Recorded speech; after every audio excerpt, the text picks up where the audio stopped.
Today we will discuss debt monetization and seigniorage as a part of what we have studied in relation to fiscal policy. And the first topic that we will discuss is money finance. So, most of the time, fiscal and monetary policies proceed independently, and the government finances its deficit through borrowing. The central bank chooses the supply of money so as to achieve its objectives. But when the fiscal situation is bad, either because deficits are large or debt is high, and the interest rate faced by the government is high, it becomes increasingly tempting for government to want to finance itself through money finance. Fiscal policy then determines the behavior of the money supply, a case known as fiscal dominance. So we see that fiscal policy, that is the government's taxation and expenditure policy, is announced by the government and it goes normally independent of the monetary policy that is adopted by the central bank with in relation to the interest rates. But see, suppose the government is having or incurring huge debt and deficit, and the government then finances its deficit through borrowing. So that goes as what an independent fiscal policy. On the other hand, the central bank has an independent monetary policy to achieve a low inflation. It will vary its rate of interest to control the supply of money so as to finally arrive at the objective of low inflation. So these go independently, but in situations of very high emergency, that is when the fiscal situation is very bad. That is, for example, the government is running a huge debt and the interest rate faced by the government is also very high, then the government finds it very difficult for debt financing. So, in that case, the government has a temptation to want to finance itself through money finance. So, when the government decides for a money finance, then these two policies, the fiscal policy and the monetary policy, becomes dependent. And the fiscal policy then determines the behavior of the money supply. See, the fiscal policy and the monetary policy are now related, and this is a case known as fiscal dominance. So, what is fiscal dominance? Fiscal dominance is an economic condition that occurs when a country has a large government deficit and debt, such that monetary policy targets keeping the government from bankruptcy as opposed to its economic targets as inflation, growth, and employment. So, fiscal dominance is a situation when a country is having a large debt, and so that the monetary policy is now aiming at what keeping the government away from bankruptcy. So normally the objective of the monetary policy is to reduce inflation, to promote growth and employment, etc. But in the case of fiscal dominance, the monetary policy shifts from its stated objective, and now the monetary policy objective is what? To keep the government away from bankruptcy. And that is the situation which is known as fiscal dominance. And in that case, the what happens? The government will want to finance itself through what is called money finance. So governments do not literally finance themselves through money creation. It is the central bank that creates money. But when the central bank finds itself in the fiscal domination case, the central bank must do what the government tells it to do. The government issues new bonds and tells the central bank to buy them. The central bank then pays the government with the money it creates, and the government uses that money to finance its debt. This is called money finance, or this process is called debt monetization. So, when the government wants to go for a debt monetization or money finance, what does the government do? Government wants to create money, but it doesn't literally create money on its own. It asks the central bank to create money. Okay, so then the central bank must do what the government tells it to do. Because it's a case of fiscal dominance. The aim of the central bank is now to help the government to move away from bankruptcy because the debt is very high. So in this case, the central bank is asked to create money. How does the central bank create money? It is by the policy that the government will issue new bonds and sell the central bank to buy them. That's the process. So the central bank creates money, the government issues new bonds, and with the newly created money the central bank will buy what the bonds created by the issued by the government. So in return the government gets the money. That's the central bank then pays the government with the money it creates, and with the new money the government uses this to finance its deficit. The government is having a deficit, the interest rate is very high, it needs money for financing. The last resort is called money financing or debt monetization. The central bank is asked to help the government. The government issues new bonds. The central bank purchases these new bonds and in return pays money to the government. With this money, the government can now pay off the debt, and this process is called debt monetization. Clear? And how large a deficit can a government finance through such money creation? So, what is the amount of deficit that a government can finance through what money creation? So, we'll give an example. Let H be the amount of central bank money in the economy. We will use central bank money as money in the remaining portion of the analysis. H be the central bank money in the economy, high powered money. What is high powered money? High powered money in an economy is the total currency in circulation plus the commercial banks reserves held in the central bank. So high powered money means what? It's the central bank's money. Central bank's money is the coins and currencies in circulation plus what? The reserves held in the central bank by the commercial bank. So H is the amount of central bank money in the economy. And then let delta H be money creation. That is the change in the nominal money stock from one month to the next. So the central bank asks the government asks the central bank to create money, and that change in money that is created is denoted by delta H. That's the money creation. Now, when there is a change in money creation, what is the revenue in real terms? So with this additional money that is created in the economy, the people are able to purchase goods and services, or we can say in terms of the real value, in terms of goods, delta H divided by the price level will give you what? The revenue in real terms. So the revenue in real terms, that is in terms of goods that the government generates by creating an amount of money equal to delta H, is therefore delta H by P.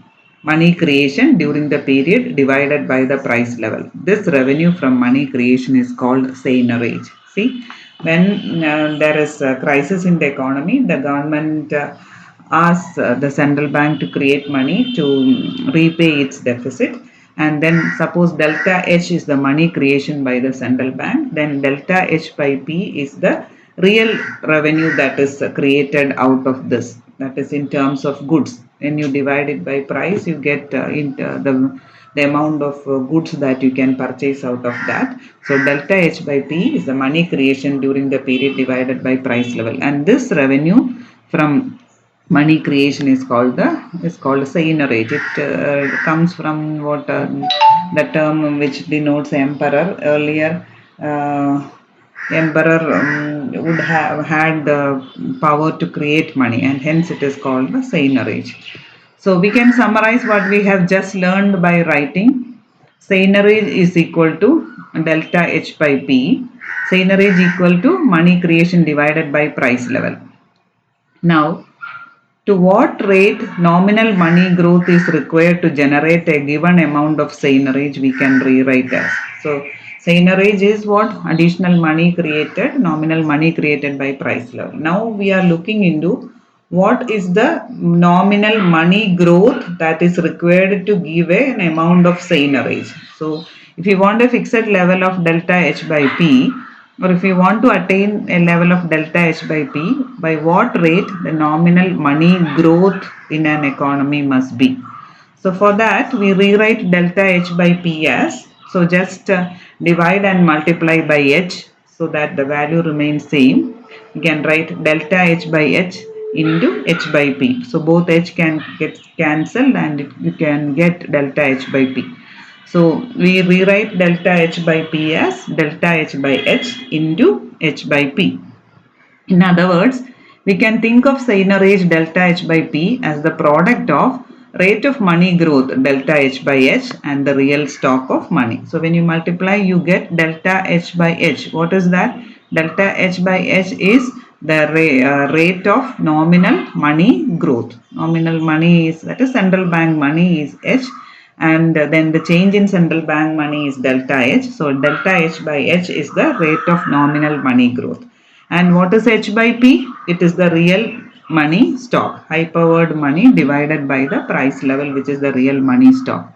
So replacing this equation in the previous equation, we can write, so seigniorage was equal to delta H by P, or seigniorage now have converted into delta H by H into H by P. So that seigniorage is equal to delta H by H into H by P, which is the product of rate of nominal money growth and the real stock of money.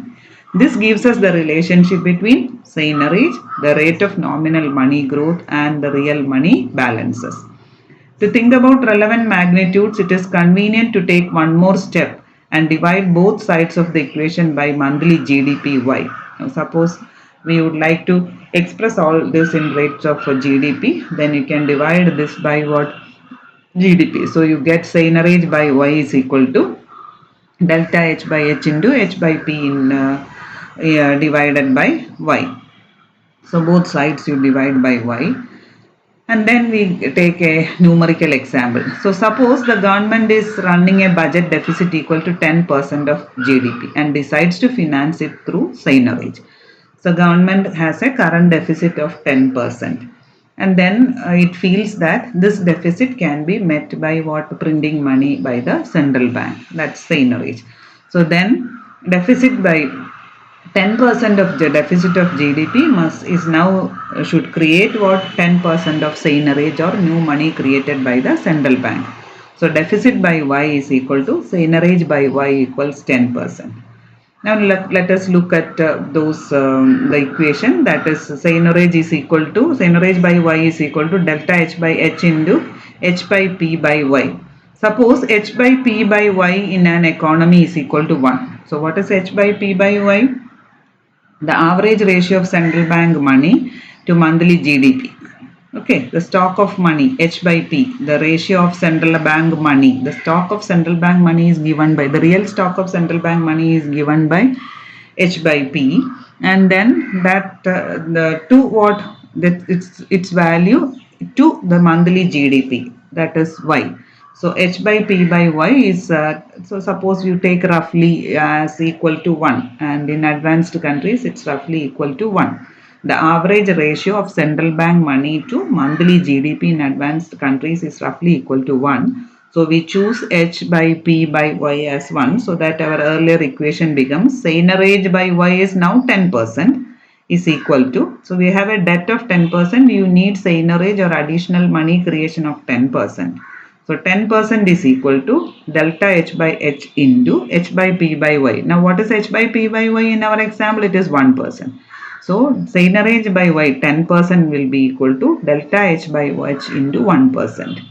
Okay, which means that 10% seigniorage is equal to delta H by H into what? 1%, which is equal to this, to equate, we know that delta H by H must now become 10%. So it means that to finance a deficit of 10% of GDP through seigniorage, given the ratio of central bank money to monthly GDP of 1, the monthly growth rate of nominal money stock must be equal to 10%, which means to finance a deficit of 10% of GDP through seigniorage, the increase in the growth or the growth rate of nominal money must be equal to 10%. Okay.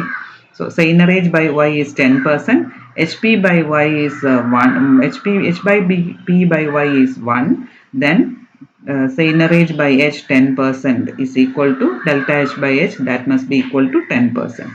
So money must grow at a value of 10%.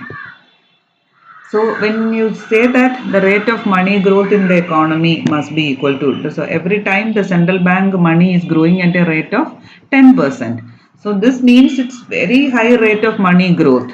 and but one might conclude that this is an acceptable price to pay to finance the debt, and we may feel that, oh, it's good, it's 10%, it's very high, but if it is able to finance the deficit, then it's okay, your debt is going to stop.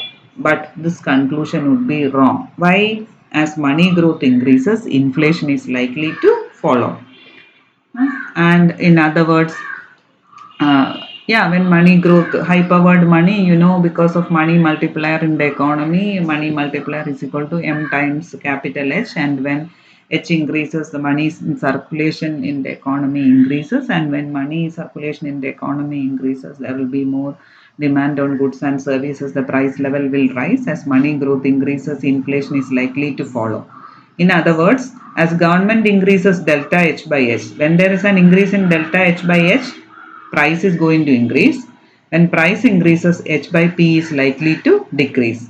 As it does, so government needs to increase the rate of money growth further to achieve the same level of revenue. So revenue is delta H by H into H by P, and when delta H by H increases, price level increases, so H by P falls. When P increases, H by P will fall. So there is a fall in what? The revenue. So then what happens? The government will again increase what? The rate of money growth, the delta H by H. When delta H by H increases, price increases, H by P falls. So to achieve the same level of revenue, the government will again increase the rate of money growth. So this is a crisis that emerges in the economy. But higher money growth leads to further inflation, a further decrease in H by P, and the need for further money growth.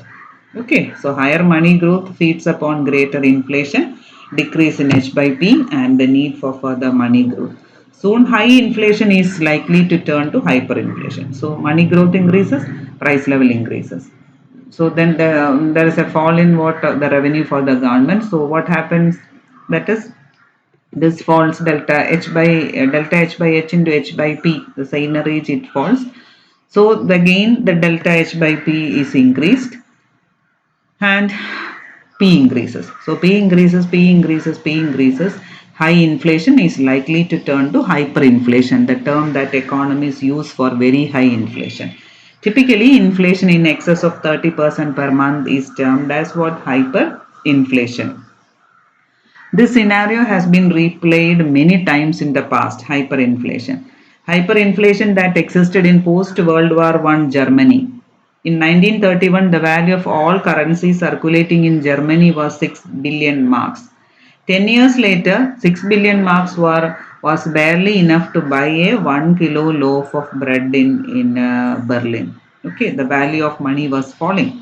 A month later, the price of the same loaf of bread had increased to 428 billion marks. But the German hyperinflation is not the only one. So price level is increasing at a very high cost. The price of a loaf of bread increased to 428 billion marks. So you have in the textbook this table which summarizes the same seven major hyperinflations that followed World War I and World War II.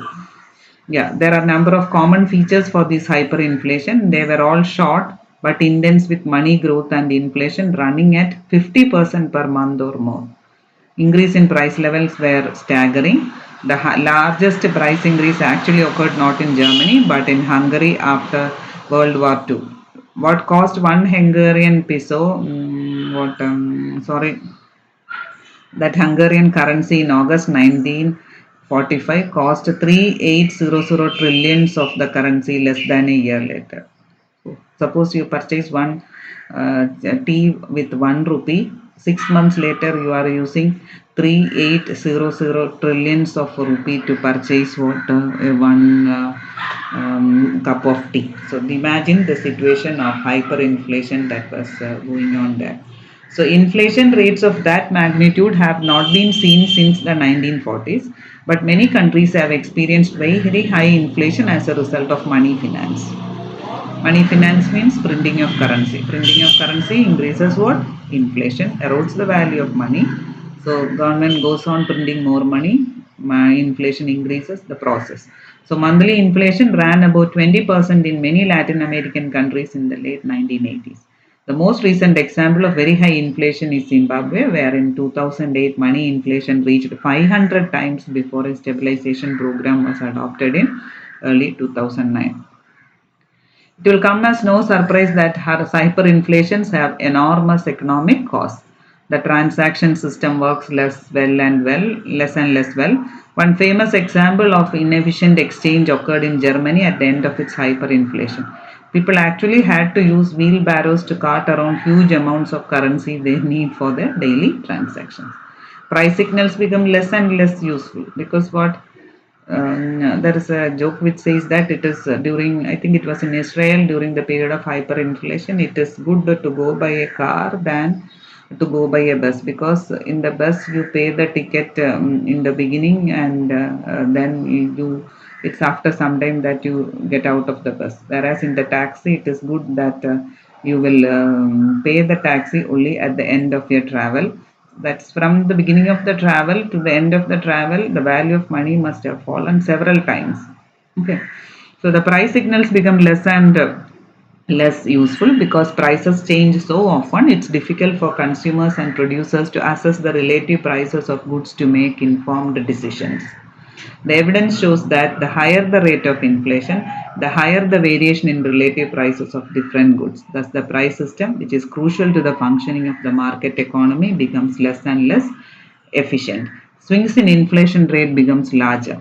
It becomes harder to predict what inflation will be in the near future, whether it will be 500% or 1000% over the next year. Borrowing at a given nominal interest rate becomes more and more gamble. You cannot borrow at the given nominal interest rate. What happens? Because the real interest rate may change very much, because real interest rate is nominal interest rate divided by the price level or less the price level. So if we borrow at say 1000% for an year, we must end up paying a real interest rate of 500% or 0%, a large difference. The result is that borrowing and lending typically come to a stop in the final months of hyperinflation, leading to a large decline in investment. So, as inflation becomes very high, there's typically an increasing consensus that it should be stopped. Eventually, the government reduces the deficit and no longer has recourse to money finance. Inflation stops, but not before the economy has suffered substantial costs.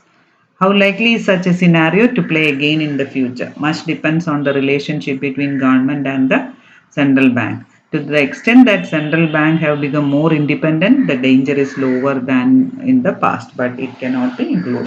So long as it's all the government and the central bank should always be very careful when it goes for money finance, or what is called debt monetization.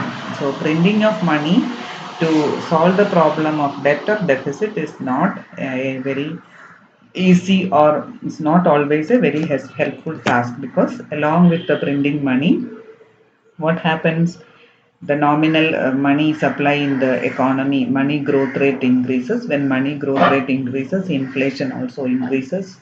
So the government resorts to more what increase in the money supply. So the process continues in a spiraling effect, and inflation becomes hyperinflation. So this cannot be resorted very often in an economy. So when government stops money finance, inflation stops. But by that time, the economy might have suffered substantial costs. So, how likely is such a scenario to play again in the future? It says that depends on the relationship between government and central bank. So, if the central bank is more independent, then the danger is lower than the past. But yeah, many central banks are not completely independent, so such chances of such crisis can occur. So think of the way by which the COVID-19 pandemic and the associated fiscal policy is being adopted in the world.